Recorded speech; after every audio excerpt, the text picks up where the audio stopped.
¿Qué tal? ¿Cómo estáis? Muy buenas, bienvenidos a este repaso semanal que hacemos a la actualidad de la Unión Deportiva Almería aquí en este canal de YouTube para compartir juntos, ¿no?, lo que han sido los últimos 7 días, que en el caso del conjunto rojiblanco vienen marcados pues por dos asuntos fundamentales, ¿no? Por una parte, el nuevo triunfo del equipo rojiblanco la semana pasada frente al Mirandés, que eleva a 7 semanas la racha sin perder, y por otro lado, esta semana por fin hemos conocido los topes salariales en la segunda división, también en la primera, que era uno de los elementos, uno de los asuntos, ¿no?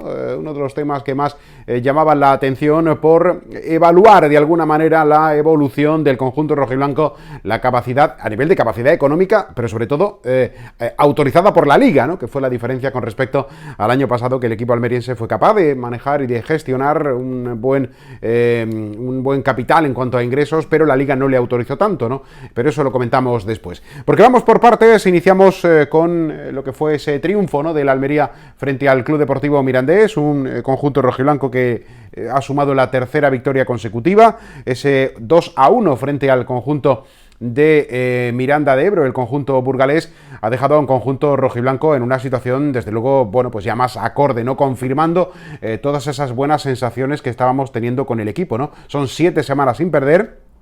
Son 5 victorias las que ha sumado ya en este tiempo, con 2 empates.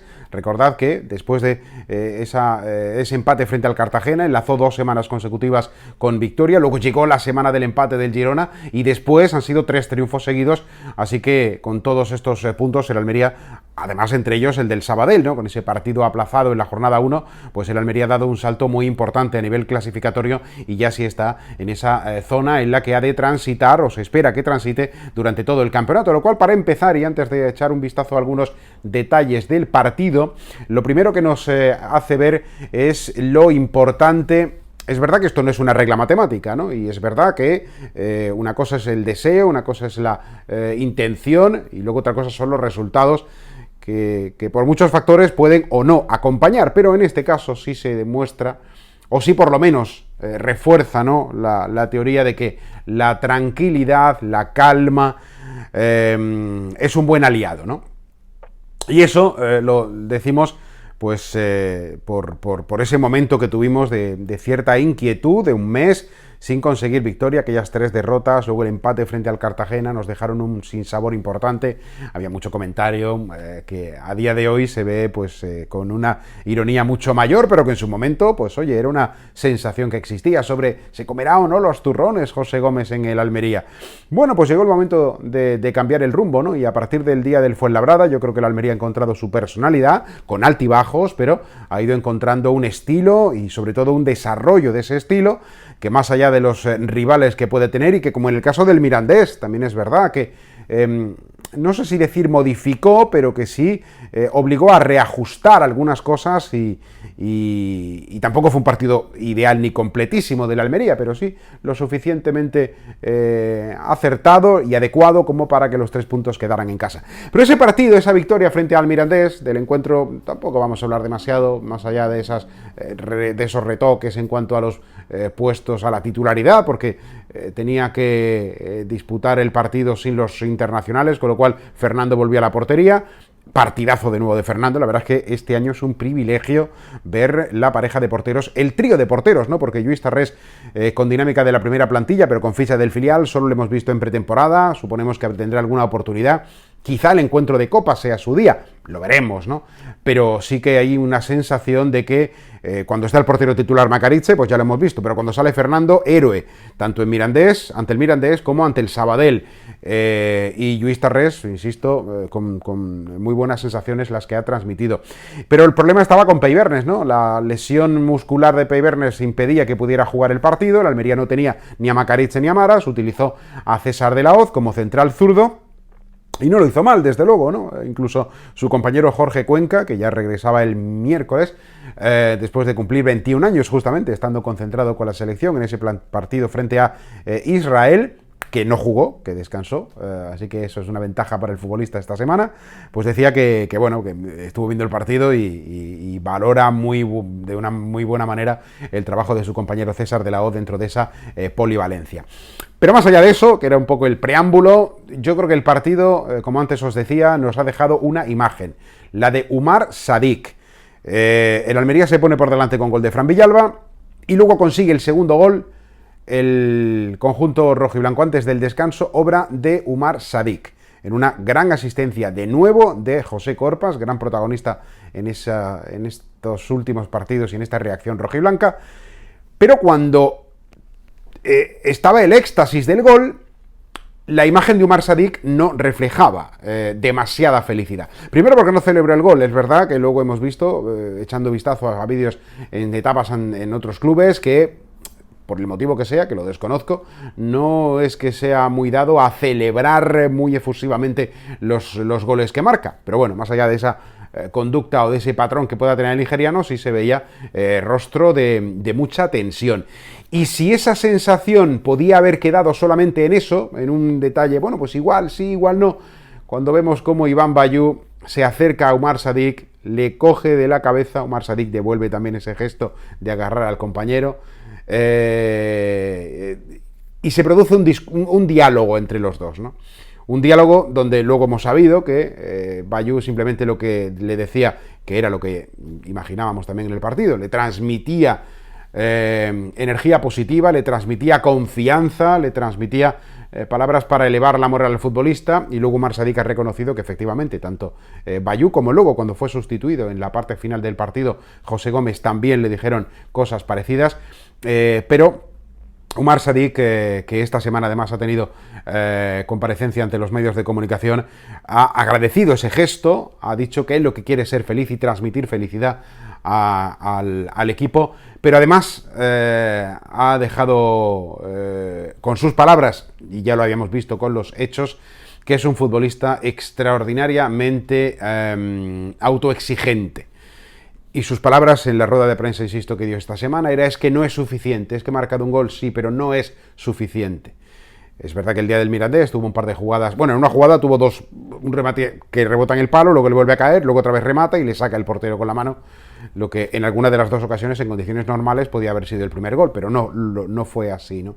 Se ve un futbolista que está muy tensionado, se ve un futbolista que está muy angustiado, muy agobiado y que no está terminando de disfrutar, ¿no?, de ser feliz en el campo, y eso es lo primero que debería hacer el futbolista nigeriano, disfrutar en el campo, pasarlo bien en el campo, que no fuese una angustia permanente estar en el terreno de juego. Y aunque no creo que sea así, pero es verdad que esa autoexigencia está haciendo que veamos pues siempre un rostro muy, muy tensionado. Yo creo que esta semana todos hemos tenido un poco más de sensibilidad, un poco más de empatía, creo, con Umar Sadik, más allá de lo que hemos estado diciendo hasta ahora, que es un futbolista con mucha calidad, es un futbolista que desespera a veces con remates que incomprensiblemente ni siquiera toman portería, ya no eso, sino que a veces ni siquiera tienen contacto con el balón, no remata, pero el otro día sí que hizo un buen gol, en un escorzo ahí con el pie izquierdo para colocar el 2-1, y ojalá con este segundo gol que sea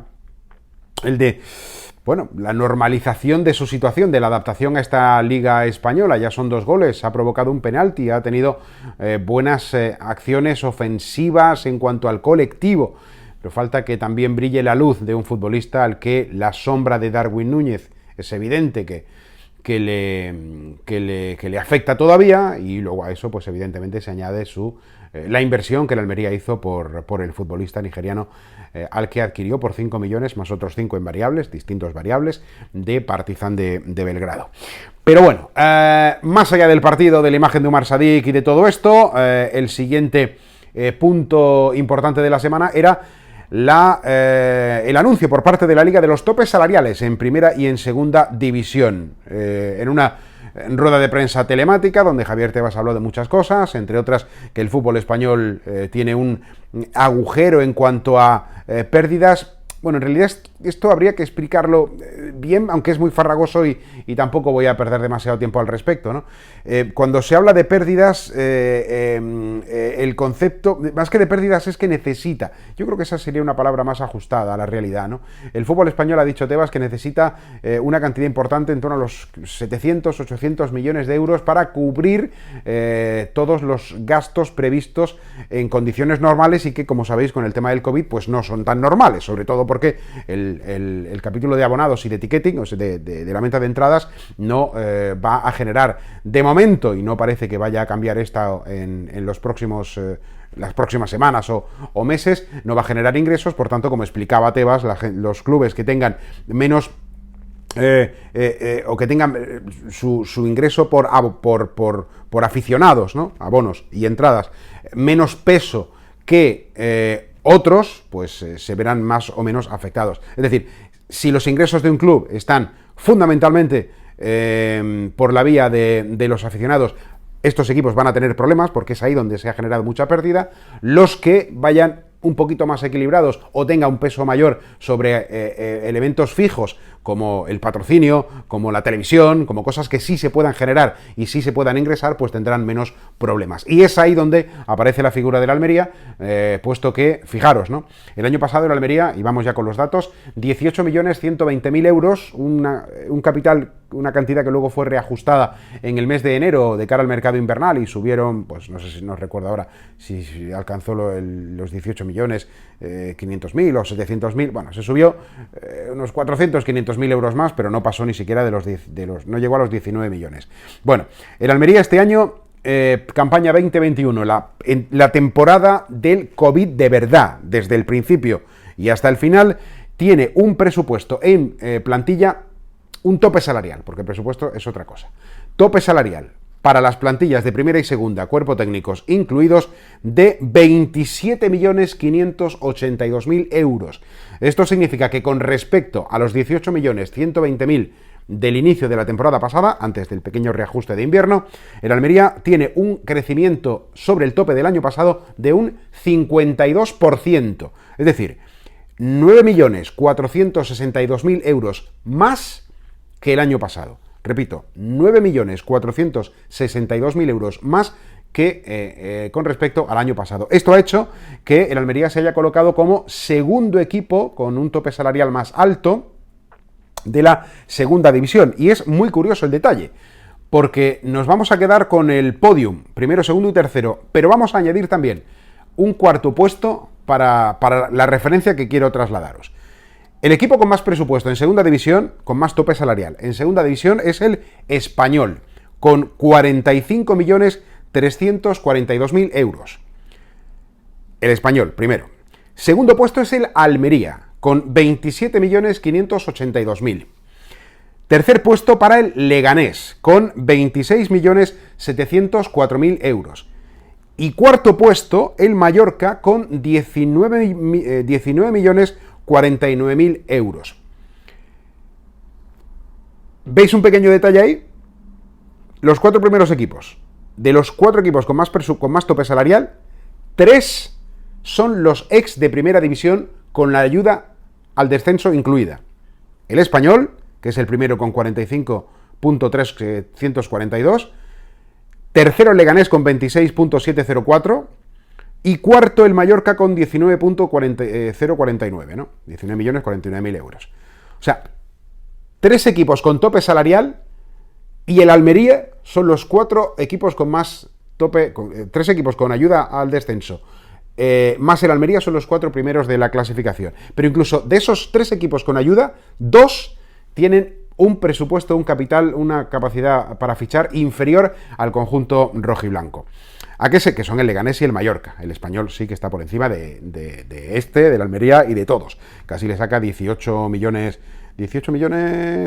casi, 18 millones de ventaja el Español a la Unión Deportiva Almería. ¿Por qué el Almería tiene un tope salarial tan alto? Fijaros que cuando estábamos haciendo nuestras evaluaciones, bueno, a ver el tope salarial, por dónde va a ir el Almería, y yo os decía, bueno, yo creo que los 20, fíjate, ahora se ve, y me quedé cortísimo, ¿no? Digo, hombre, si el año pasado fueron 18.120 y con lo que no se consigue de abonos, pero lo que se puede hacer un poco más de la venta de los patrocinios y tal, más luego lo de Darwin, bueno, supongo yo que subirá de los 20. Y tanto, 27 millones y medio largos. ¿Por qué? Bueno, evidentemente, una cuestión en el incremento de los recursos, el tema de Darwin Núñez, ¿no? La venta al Benfica por 25 millones de euros hace que el Almería haya tenido por ahí una inyección muy importante. Segundo, bueno, la televisión, pero eso más o menos es el estándar, aunque a eso hay que añadirle el variable vinculado con la clasificación, que tampoco es que sea muy importante, pero sí tiene una pequeña referencia, ¿no? De un Almería que acabó séptimo, tampoco es que acabara muy mal, ¿no? Pero bueno, desde que acabó séptimo a acabar... ¿en qué puesto acabó? ¿Cuarto o quinto? Ya no me acuerdo. Cuarto fue, ¿verdad? Cuarto. De acabar cuarto a acabar séptimo, bueno, pues hay un pequeño salto. Insisto, no es muy importante, pero es un pequeñito salto. Pero donde sí ha habido un salto, además del tema de Darwin, es en la gestión de los recursos comerciales, publicitarios y de sponsorización y patrocinio. Y ahí es donde el Almería el año pasado ya puso el ojo. El Almería, la temporada inicial de Turki Al-Sheikh, en la 19-20, consiguió gestionar un paquete de patrocinadores muy importante, pero se topó con el control de la liga, con el límite de la patronal y con la sobrevaloración que la liga entendió que tenían los productos que se habían puesto a la venta en cuanto a ese capítulo de patrocinadores. No le faltaba razón, dicho sea de paso, ¿eh? Si evaluamos lo que ha podido pagar cualquiera de los patrocinadores del año pasado, que han continuado pero bueno, hablamos del año pasado, con respecto a los del anterior, evidentemente hay un salto brutal, hay un salto monumental. Es verdad que también eso tiene que ver con la capacidad y con la eficacia que seas tú capaz, insisto, de gestionar y de conseguir acuerdos y contratos para esos ingresos, pero por otro lado, también hay un poquito de burbuja y no lo vamos a... Aquí lo dijimos en los vídeos del año pasado, lo comentamos aquí en la pasada campaña, pero es cierto que queríamos y hubiera sido, bueno, en su momento un gesto, ya no un gesto, ¿no? Sino de alguna manera aplicar una normativa, pero también acorde con las capacidades de los nuevos gestores, ¿no? No se quiso hacer así, no se quiso subir demasiado ese tope salarial y al final pues quedó en los 18.120.000 euros, a pesar de que la Almería había gestionado muchísimo más. De hecho, acordaros que esos 30 millones de la ampliación de capital, pues era lo que se pretendía subir en la campaña anterior, ¿no? Pero bueno, dicho sea de paso todo esto, lo que sí ha ocurrido este año es que esa valoración de patrocinio sí se ha incrementado considerablemente, ¿no? Se ha incrementado considerablemente porque el valor de la Unión Deportiva Almería a día de hoy o al inicio de la campaña 2021 no es el valor que tenía en el inicio de la pasada campaña. En ese momento el Almería seguía siendo, o todavía era, un club que comercialmente era un club muy modesto. Hacía escasamente menos de ni 30 días que había cambiado, 20 días o 25 días que había cambiado de propiedad, pero no tenía un reflejo ni institucional, ni tampoco luego del propio rendimiento deportivo que pudiera justificar ese incremento. Pero este año sí, ya se ha visto la dimensión de la Almería, una dimensión nacional, una dimensión internacional, y que, aunque, bueno, la burbuja todavía quizá pueda estar, porque hay una serie de patrocinadores que están muy vinculados, ¿no?, con Turki Al-Sheikh, y bueno, pues no digo yo que igual algún otro patrocinador hubiera dado algún millón menos o algunos cientos de miles de euros menos en algún contrato, es posible, ¿no? Pero bueno, esas cosas son en todas partes y eso tampoco es un tema ahora ni para discutir ni para mencionar, simplemente hay lo que hay. Y la Liga ahora sí ha evaluado esos ingresos más proporcionalmente a lo que se ha conseguido negociar e inyectar a las arcas de la Almería, y por tanto ese es otro de los elementos tan importantes. Por tanto yo me quedaría con esos dos, porque la televisión al final es un parámetro parecido, ese pequeño salto clasificatorio de variable también es algo muy parecido, no se pueden aplicar diferencias notables en cuanto a historia o en cuanto a abonados, porque la situación básicamente viene siendo igual, así que solamente hay dos cuestiones muy importantes, que es el tema de Darwin Núñez y la gestión de los patrocinadores, con una valorización este año mucho más acorde con lo que realmente se ha gestionado con respecto al año pasado. Y más asuntos, bueno, pues este fin de semana, bueno, esta semana hemos tenido el final de la segunda fecha FIFA con 3 futbolistas de la Almería que han estado fuera del equipo, Nicola Maras, Giorgi Macarize y Jorge Cuenca. Arrancamos por este último con la selección sub-21, ya clasificado, como sabéis, para la Eurocopa de la categoría el próximo año, que además irá partida en 2 fechas. Y Jorge Cuenca, bueno, pues que ha llegado sin ningún problema, el miércoles estaba ya en Almería y para este próximo fin de semana estará disponible. El siguiente en llegar fue ayer jueves por la tarde, llegaba a Málaga Nicola Maras desde Serbia, y Nicola Maras fue allí en el mismo Málaga donde se hizo las pruebas, los test del PCR para poder incorporarse al equipo tras haber estado con su selección. Es una rutina, es un patrón cuando vienen de las fechas FIFA por salir de la burbuja del equipo, pero además con más motivo había especial interés en el asunto de Nicola Maras porque en la convocatoria o en la concentración de la selección serbia ha habido hasta 6 positivos, 5 de ellos futbolistas más un miembro del staff técnico, en este caso un fisioterapeuta. Bueno, afortunadamente Nicola Maras en el test de ayer ha dado negativo y esta mañana de viernes ya ha podido entrenarse con sus compañeros. Y el tercero, Giorgi Macarize, bueno, en esta ocasión ha tenido mejores combinaciones para regresar, lo hacía ayer, llegaba muy tarde, ayer a Almería, por tanto el test se lo ha hecho esta mañana. Estamos a la espera del resultado, pero bueno, no debe haber inicialmente, ¿no? Se espera que no haya problemas, que dé negativo y en ese hipotético caso, mañana sábado ya estará entrenándose con sus compañeros y por tanto, pues todo el equipo ya estará disponible para ese compromiso frente al Albacete. Todos disponibles excepto los 2 lesionados, que son Mateu Peibernes, que se lesionaba no este martes sino el anterior, el martes previo al partido de Mirandés, una micro rotura fibrilar, ya ha empezado a hacer trabajo de campo pero no con el grupo.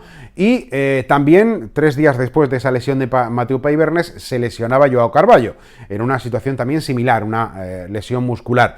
Bueno, los dos, si Peibernes ya ha empezado a hacer trabajo de campo, aunque independiente del grupo, Joao Carballo está con un poquito más de precaución, pero veremos, hombre, ya hoy a viernes se hace muy difícil entender que para el próximo lunes estén en la convocatoria para viajar hasta Albacete, pero igual si pudieran llegar a la cita del próximo jueves en casa frente al Tenerife. Y ya nos ponemos en modo competitivo, ¿no? Porque ahora el Almería va a iniciar después de una semana muy larga, desde el partido sábado de Mirandés. Han tenido domingo, lunes, martes, miércoles, jueves, viernes, sábado, domingo, semana completa. Y luego el lunes, ¿no? Y por la noche, además, para inaugurar ese horario nocturno de lunes, es el primer partido que el Almería va a jugar cerrando una jornada. Pero no va a ser el único, porque ahora el Almería arranca un tramo donde va a disputar 5 partidos en 14 días y va a tener partidos, pues, este lunes, el jueves, volverá a jugar otra vez el lunes, volverá a jugar el jueves y volverá a jugar el domingo. Esos horarios, esos partidos ya están fijados. Lunes, jueves, domingo.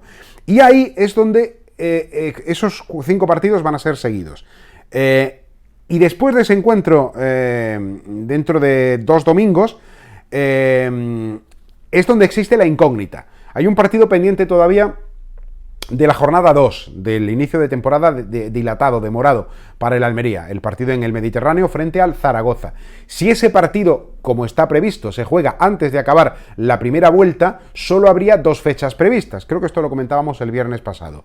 Una fecha prevista sería el Día de Reyes, el día 6 de enero, pero es un poco, no sé, es una fecha un poco extraña, ¿no? Para meter ahí un partido cuando los demás vienen de vacaciones y van a jugar uno y el Almería le vas a meter, y al Zaragoza, y al Girona y al Sabadell, creo, que son los otros que tienen que jugar, me parece, si no me equivoco. 3 partidos en una misma semana, además en fiesta, es un poco raro. Es posible, pero es raro. Con lo cual, la única fecha libre que queda para poder regularizar la temporada antes de acabar la primera vuelta es el miércoles 9 de diciembre.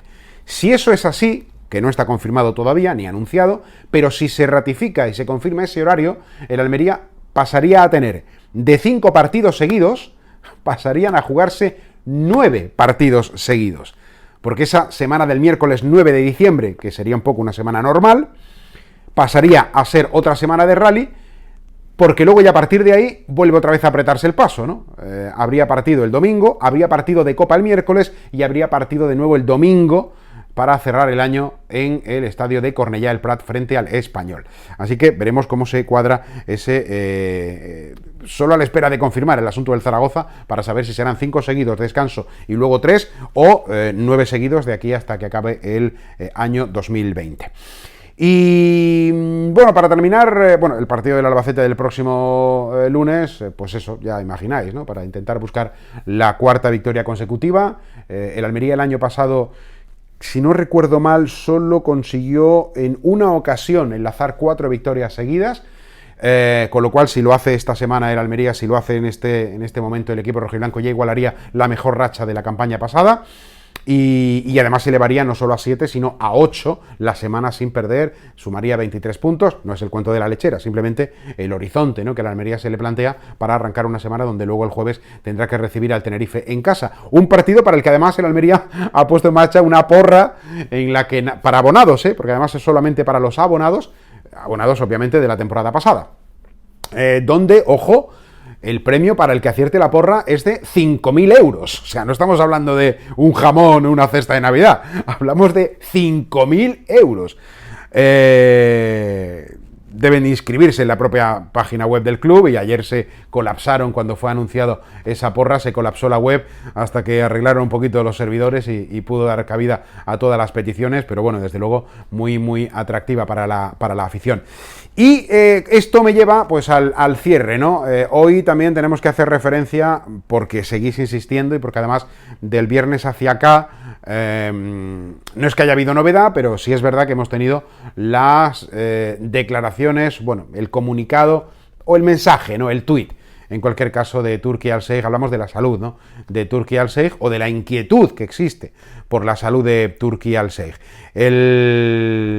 Esta semana, ya el viernes pasado, contamos pues todo el recorrido, ¿no? La inquietud que había en la afición por los mensajes que había trasladado la semana pasada sobre su presencia todavía en Manhattan, en Nueva York, por, bueno, en fin, dudas que habían generado, claro, cuando ves mensaje donde aparece mi herencia al 90% para que mi familia no pase nada, mi abuelo y mi abuela fueron referentes y quiero cuando vaya a estar de nuevo con ellos en el paraíso, o otro mensaje que venía a hablar o venía a decir que no recordaba cuándo había sido la última vez que había llorado, pero que ahora estaba llorando en Nueva York, recordando su país, Arabia Saudí, sus amados, tal. Claro, eso generó una inquietud importante que, como ya os dijimos la semana pasada, pues la respuesta desde la Almería era simplemente la de tranquilidad y que no hay ninguna información oficial al respecto, pero solamente la tranquilidad que trasladan, ¿no? Y en ese mismo asunto, en esa misma línea, esta semana el propio Turki Al-Sheikh, a la vista de los mensajes y comentarios que había ido recibiendo a través de sus cuentas de redes sociales, pues puso un tuit donde agradecía a todo el mundo el interés mostrado por el estado de salud. El tuit era en español, con lo cual ya focaliza que el interés está dirigido a España y especialmente y obviamente a Almería, puesto que el embudo va cerrándose, ¿no? Cuando hace los tweets en árabe, bueno, ya sabemos que es para la comunidad árabe. Cuando lo hace en inglés, pues ya sabemos que es algo más internacional, colectivo, ¿no? Pero cuando focaliza en español, pues obviamente al aficionado de Cangas del Morrazo, pues igual le interesa, pero entendemos que es a Almería. Así que agradecía, y además así lo reflejaba en el mensaje, agradecía todo el interés por su estado de salud, que se encontraba bien, y que solo quería agradecer a toda Almería, a los almerienses, este apoyo mostrado hasta el momento, y esperaba que cuanto antes, o espera que cuanto antes el Almería pueda competir contra los grandes, ¿no? Con lo cual, bueno, pues eso refuerza un poco ese mensaje que desde el club comunicaban oficiosamente, porque no ha habido ningún comunicado al respecto ni lo va a haber, sobre la tranquilidad en el sentido de esa inquietud por el estado de salud de Turki Al-Sheikh. Bueno, pues lo dejamos aquí. Este es el resumen que hacemos semanalmente a la actualidad de la Unión Deportiva Almería. Ya sabéis que aquí en Onda Cero, digo aquí porque lo tengo aquí detrás, en Onda Cero cada día de 3 a 4 de la tarde estamos con toda la actualidad del deporte, no solo de la Almería, sino de todo. Lo podéis seguir también, además del 102.2 de la FM en la capital, en ondacero.es/Almería, o en la aplicación de Onda Cero, seleccionando también la emisora de Almería, y que el próximo lunes tendremos Radio Estadio a partir de las 8 de la tarde. Sí, a las 8 arrancaremos Radio Estadio en esas 3 plataformas que os decía, en la aplicación, en la web y en la radio convencional, desde el Carlos Belmonte. Y nada, que aquí semanalmente, pues nada, el viernes que viene volveremos a estar con vosotros para compartir un ratito de compañía y de información vinculada a la Unión Deportiva Almería. Likes, comentarios, mensajes, lo que queráis, leo todos, a veces contesto, a veces no, pero bueno, es que a veces contesto por aquí, sí contesto cuando ha habido alguna consulta por los mensajes, pero os leo todos, os leo todos.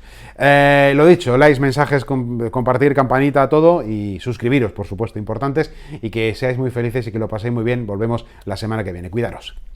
Adiós.